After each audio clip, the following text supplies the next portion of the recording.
Hey everybody, it's Alex Driskell from Sweet Georgia Sports, and today, in continuation from our Braves kind of preseason awards type of deal, we had X Factors this week. We're coming at you this week with Comeback Player of the Week, and unfortunately, Blake couldn't be with me today because he's feeling a bit under the weather. So hopefully he'll be back at full health soon and be able to be back and bring you his awards as well. But today we're coming back with Comeback Player of the Year.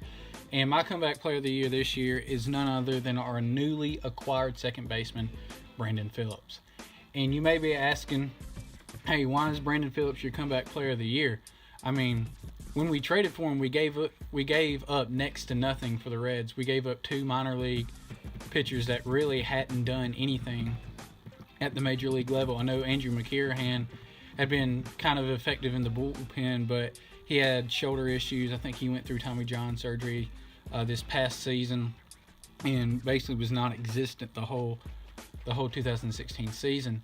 And then we gave up, I don't even knew who the other guy was that we gave up. So, I mean, we just gave up next to nothing for Brandon Phillips. And let me make this perfectly clear and let this be understood. We are not getting the 2011 Silver Slugger Award winner. We are not getting the 4-time Gold Glove Award winner that Brandon Phillips was in Cincinnati. I mean, yeah, last year he batted .291 with 11 home runs and 64 RBIs.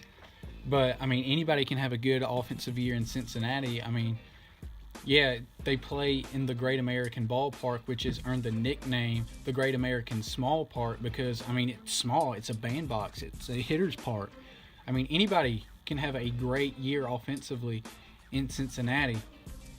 And so, again, we are not getting the power hitter, the run producer that he once was when he was younger, and we're not getting the 4-time Gold Glover that he once was. What we are getting is a 35-year-old second baseman that still has a lot left in the tank, in my view. But right now, I mean, we only have him for 1 year, so it looks as if he's probably going to be the placeholder and the guy keeping the seat warm for either Ozzie Albies or Travis Demeritte, who are probably going to be up either as soon as this year, hopefully, if they develop right, and John Capalella and John Hart see that they're ready to be moved up this year or in the next 2 seasons. I mean, he's just the placeholder. He's just the guy keeping the seat warm. And also, a lot of people, when we got Brandon Phillips, were like, yes, we're getting a great fielder. Dansby and Brandon Phillips are going to have a field day up the middle in the middle infield, turning double plays and making web gems every night on Sports Center and whatnot. Again, let me make this perfectly clear. He is not, by any means, the 4-time Gold Glover that he once was earlier in his career in the mid to late 2000s. I mean, this past year in 2016 was the first time in 10 years that he is actually graded negative in the defensive categories. Rocket shot. Did he get it in the air? No, but they'll turn it. Stat, which it's runs above average per 150 defensive games. And what UZR is, it kind of measures, I mean, what your defensive value is when you make everyday plays, the all day, every routine play, and the web gem and the Gold Glove type of play that we've grown accustomed to with Brandon Phillips. And this was the first time since 2006, the first time in 10 years that he graded in the negative in that stat, and it was at negative 2.3.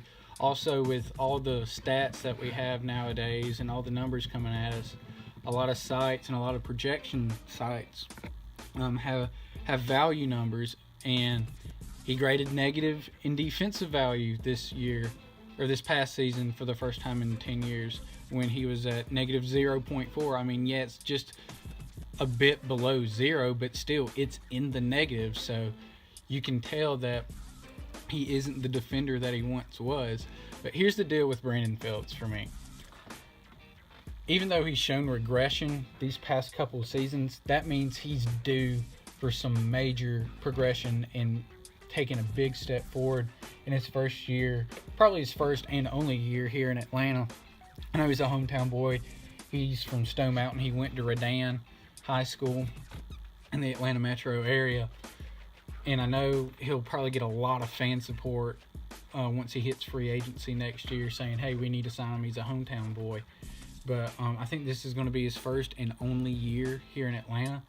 But I do think that it will be a very productive year because he's regressed, but that means, hey, there's a lot of room for progression and maybe even taking a step further. And I think the way the pitching staff is made up this year is a bunch of guys that pitch to contact, that pitch to ground balls, that get a lot of ground balls. So with more opportunities, Brandon Phillips I think he will show how much, and I think he'll regain the magic that he had when he was a Gold Glover. I don't think he'll hit like he has in the past. I think he'll probably either be in the 260 to 270 range, and that might even be a bit of a stretch. He'll be lucky to hit over 10 home runs. But with that being said, I really think his defense is going to be much better Ball up the than middle it has could be been two. Phillips these goes past up. 2 years. 4, 6, I mean, 3. in 2000, from 2010 to 2013, his lowest defensive value rating was 10.3. Rocket shot. 10.3. Did he get it That in the is air? just No, but off they'll the turn charts it. good, and that was his lowest. I mean, 10.3 is off the charts, and that was his lowest.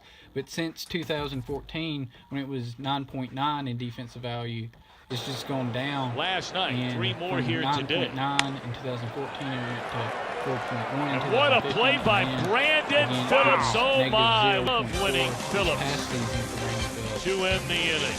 So, Oh, even though goodness. he's regressed, I think he will come back and progress, take a huge step forward in fielding with the way this pitching staff has been assembled. And the way it's been assembled is to pitch to contact, let the defense help you. And I think that's one of the main reasons Brandon Phillips will have a big comeback year. Not offensively, but defensively, which is what the Braves have needed these past couple years with our pitchers, getting them help. And so that's why Brandon Phillips is my comeback player of the year this year for 2017, is because I think his defense will vastly improve from these past 3 seasons when he was in Cincinnati. And I'm excited to see what him and Dansby can do up the middle. It's going to be very exciting, and it should be a very exciting 2017 year here in Atlanta. So with that being said, that's all the time I have for today. Hope you enjoyed the video. If you did, make sure you subscribe to the channel, and make sure you follow us on Twitter at SweetGASports and on Instagram at SweetGASports again. Thanks for listening and thanks for watching. Stay choppy, Atlanta, and God bless.